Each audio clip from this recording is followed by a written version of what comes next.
السلام عليكم ورحمة الله وبركاته. يدور الكلام اليوم أخوان عن التصعيد اللي حاصل بين إيران والسعودية، ما هو سببه؟ حقيقة أنا رأيي الشخصي بأنه التصعيد السعودي غير موفق على الإطلاق. لماذا؟ لأنه الآن السعودية فتحت على نفسها جبهة ثالثة بعد جبهة سوريا والعراق وجبهة اليمن في الجنوب، وفتحت جبهة أخرى جديدة مع الشيعة ومع إيران بالتحديد.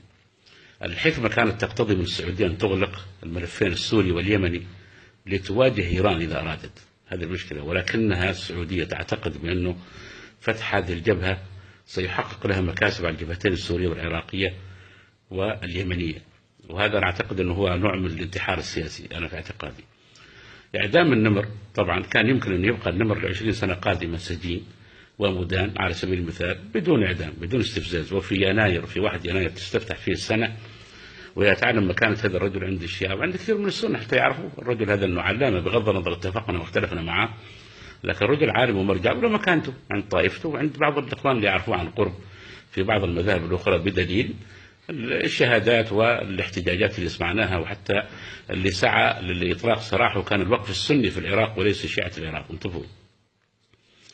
وكانت في وعود بالإفراج عنه وكذا، ولكن في نهاية المطاف هناك شيء يعني في نفس يعقوب استجد وحدث الإعدام.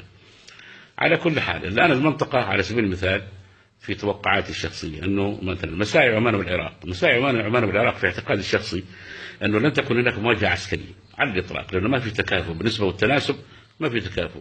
السعودية استنزفت بالكامل في اليمن واستنزفت ماديا في العراق وسوريا، خلاص انتهت.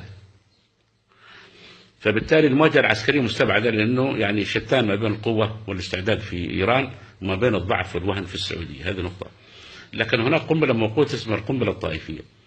السعودية حاولت بقدر هذا أن تستفز الشيعة، وبالتالي تظهر بموقف أن هي المستهدفة من قبل الشيعة بالكامل، يعني تستنهض المترددين من حمقى السنة. انتبهوا، هي الآن معها حمقى من السنة موجودين أنه تحت شعار المد الطائفي والمشروع الإيراني وما شابه ذلك.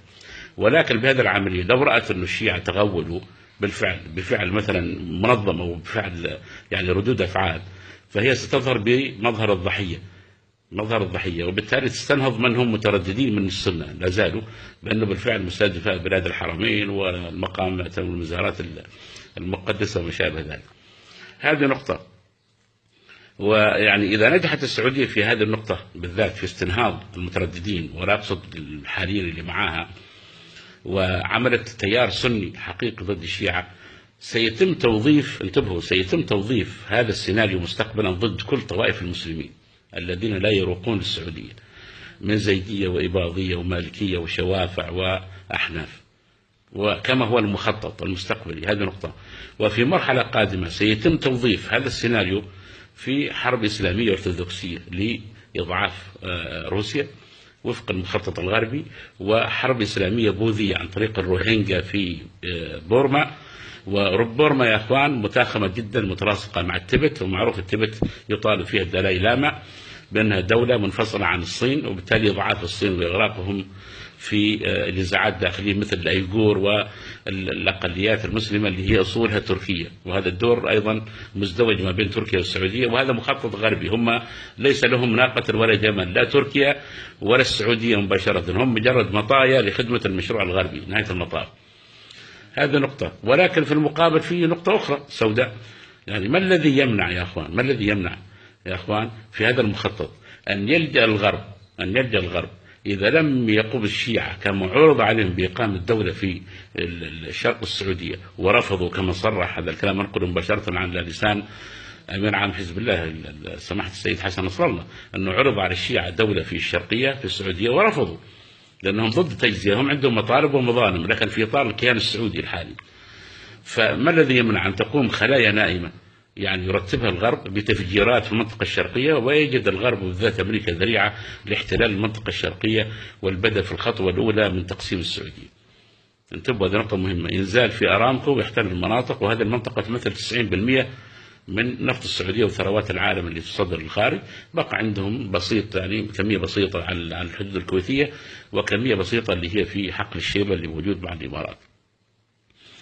طيب لما تبدأ العملية هذه خلاص تبدأ مسألة التقسيم الأخرى اللي هي طبعا وزعت خارطتها إقامة الدولة النجدية والدولة الشيعية ودولة الحجاز في الأراضي المقدسة ودولة الأردن الكبرى اللي تقتطع جزء من شمال السعودية، وعودة المناطق الجنوبية إلى اليمن كما كانت يعني أيام الدولة الإدريسية عام 1934.